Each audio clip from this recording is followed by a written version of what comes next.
pressure syringe with contrast. Perfect. Okay. You can remove the lower lock and the the syringe. Now we're just gonna get all. Now you're just gonna get all the air out of the balloon filler. Yeah. You can give it a squeeze now. You know you'll get an accurate reading. Throw some out.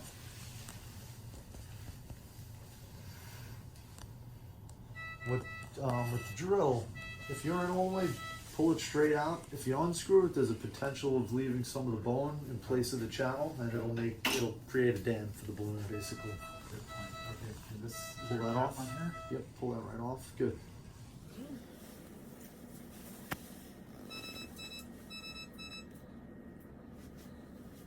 Yeah, you can secure a cannula while you force in the balloon. Yeah, perfect. Yep, perfect. Yeah, sometimes there's a little resistance. A lot of resistance on that one?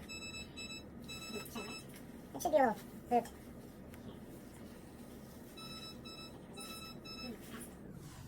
Yes, that might have been hung up on the where the handle meets the access cannula. Okay. And as far as it says, Okay. picture. Good. So there's your balloon. So there's a distal radiopaque marker and a proximal radiopaque marker on the balloon. If both of those markers are visible inside the vertebral body and not in the access cannula, your balloon is in a safe position to inflate. So the doctor may have a little bit more room anteriorly where he can advance the balloon if you'd like to centralize the balloon between the anterior and the posterior walls. Which you did, and that's perfect. There you go. Okay. That's a perfect spot to start inflating. It's ready to start inflating. Good. Okay, so here we are. Yep, we're going to gently start turning it. Yeah. So this is a 600 psi balloon. It's 20 millimeters, so it can hold 6 cc's of contrast. Exactly. So the doctors are going to keep an eye on the pressure, and they're going to keep an eye on the volume of contrast. So Dr. Daniel, if you don't mind, look at the volume of the contrast on the side, and whatever that number indicates, you can go 6 cc's above that number, above or below. I don't date it. I'd say when you get it up to about 100, like slowly turning it up to 100, then take a shot if you want. You should start seeing it. Or even 50, whatever you think. Seldom see a 29, cavity creator, 50 coming out every time. 40.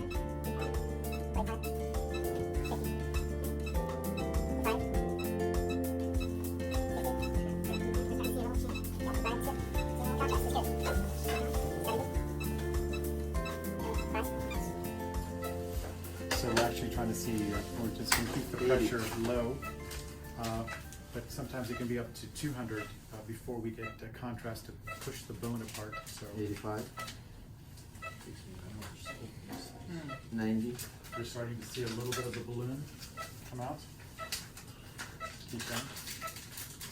100, We're safe. We're just slowly, the balloon is inflating. It's just gently pushing the 150. fracture pieces apart and creating an area, a cavity for us to put the bones in.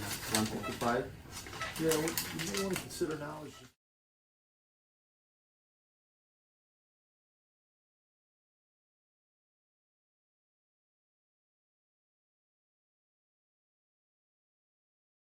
whether you stop now or you stop later, it's entirely up to you. Yeah. It's your discretion. You know, it is creating a very good void. I think this is good. So let's just leave it at that and let Yeah. the pressure kind of just dissipate down. Yeah, because now I just saw the balloon kind of shifted a little anteriorly and inferiorly, like the cavity. So it's starting to favor that inferior part, which probably means there's a void or a weak bone down there. Okay, good. So we'll leave it at that. Is Yeah, the pressure that's good. dropping? yes. It's down to 140.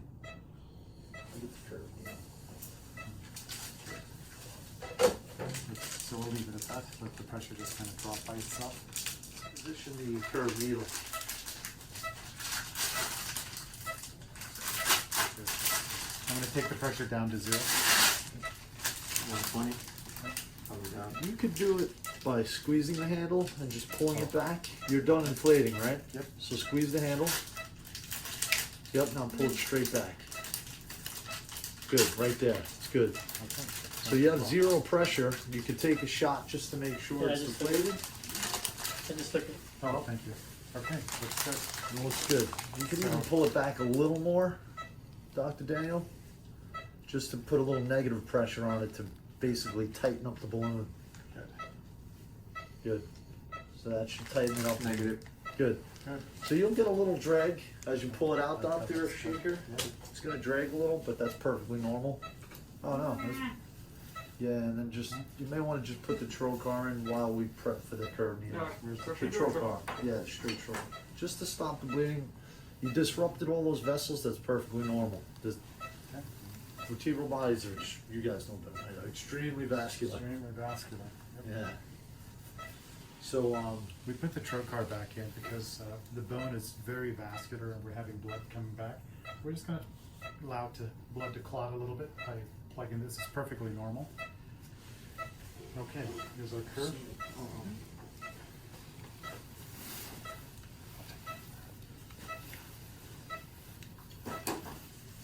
yes, so that's a curved bone delivery needle, a bone cement delivery needle, I'm sorry. So that's gonna allow Dr. Kogan and Dr. Daniel to deliver cement past the midline. So where we created the void was a little medial, but a little ipsilateral, so now we wanna make sure that we get cement on the other side of the vertebral body, and that'll allow Dr. Shaker and Dr. Daniel to do so. So doctor, before you do that, I would stop right there. And now you could use, so you, Dr. Shaker, you're gonna secure the access cannula, and you're gonna tap with the mallet on the curved needle. So little taps, it'll allow you to incrementally advance it. If you try to advance it with your hands and you hit a soft spot, it's just gonna pull itself in. Okay. So by using the mallet, it can't pull itself in So I because you're, have the curve this way. That's good. yep, I yeah. have the curve slightly downwards. Okay, good. So it's slightly downwards and medial, so that's good. Good. Yeah, you're doing great. Good pull.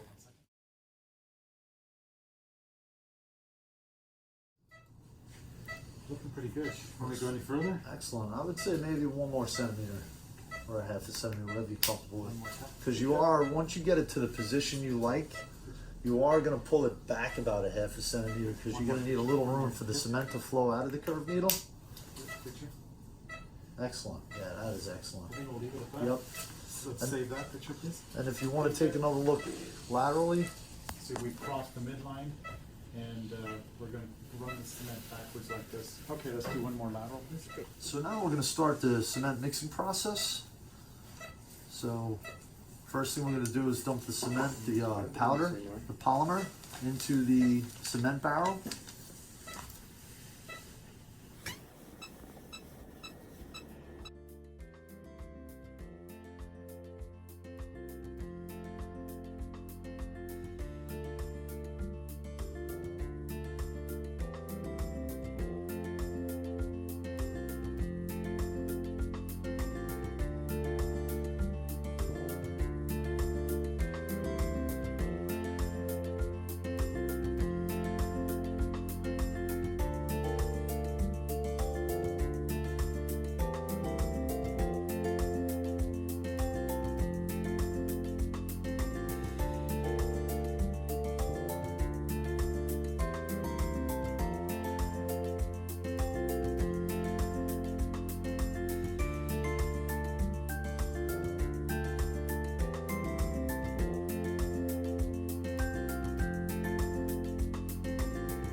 The handle off that access cannula, Dr. Shaker, you can remove the handle off the curved needle. Just like that. Yep, and then pull it straight out. Yep. And then that connects to the curved needle.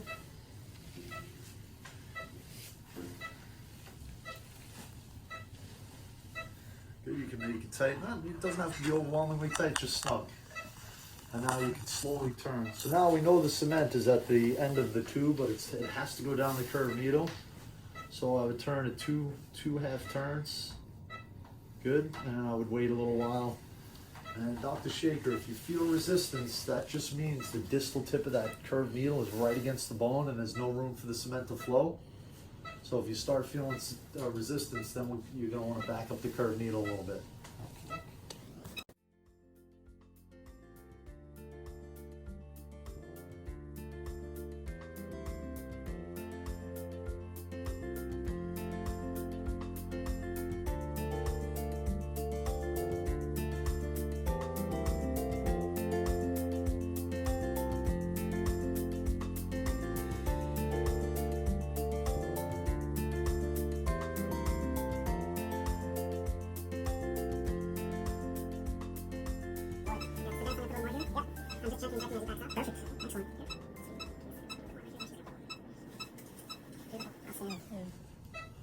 And see those, that interdigitation, that is excellent. You want, the interdigitation is great when it happens. Mhm. That'll keep the cement in a really good position. It's tight, I'll put a little cement there to kind of help push that back a little. Yeah, you want to come, now I would say try to back the curved needle up where you can see the distal tip just on that posterior portion of the cement. You see what I mean? So you want to try to see that distal curved needle. You can see it in the middle of the cement, so I'd back up 1 or 2 centimeters. You back in?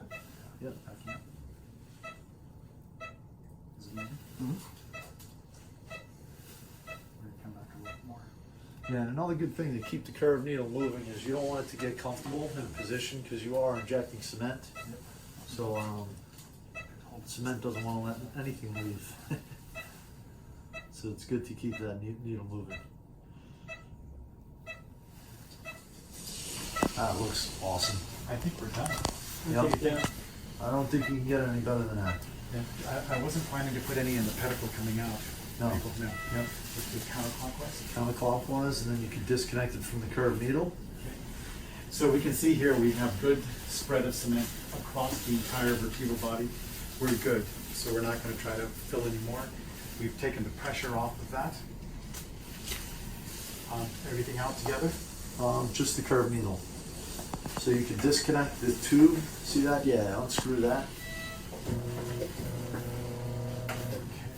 Now you can pull out the curved needle. So you leave the axis cannula in and just remove the curved needle. You're gonna get a little resistance stock because there is perfect with the windshield wiper motion. It's perfect. Feel it. Yeah, and what you're doing is perfect. You want to prevent it from flicking once it comes out, so it doesn't throw,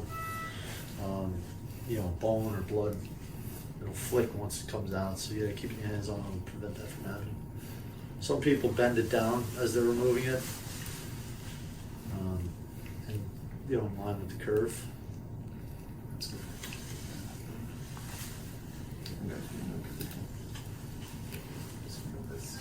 Not too many 360. Good, perfect. So now trocar. Blood should completely stop and you're gonna slowly put that in because there might be blood or there might be cement in the axis cannula, so you don't want to purge it too quickly. You just want to slowly insert that. She feels that too. That's another. Hang in there. Almost done.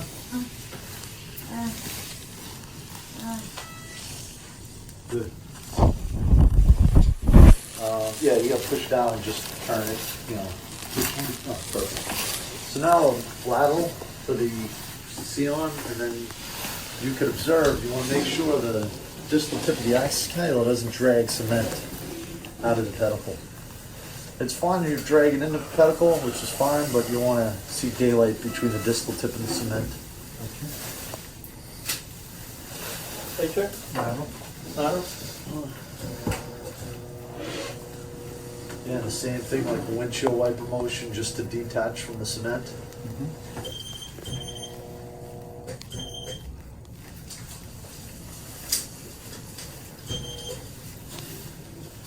Good.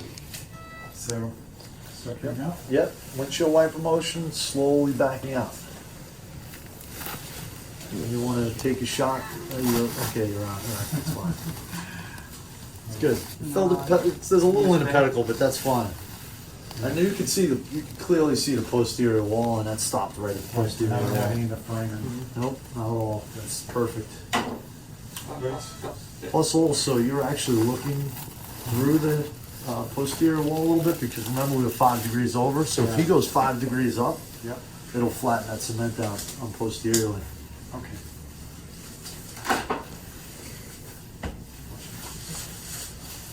See, it's backing in a little. It won't stop moving. Yep, perfect. That's good. Yeah. Nothing that's framing. Document. Okay, we're Injecting done. cement for percutaneous balloon kyphoplasty. Where the trocar is out, we're just gonna close the wound with steady strips.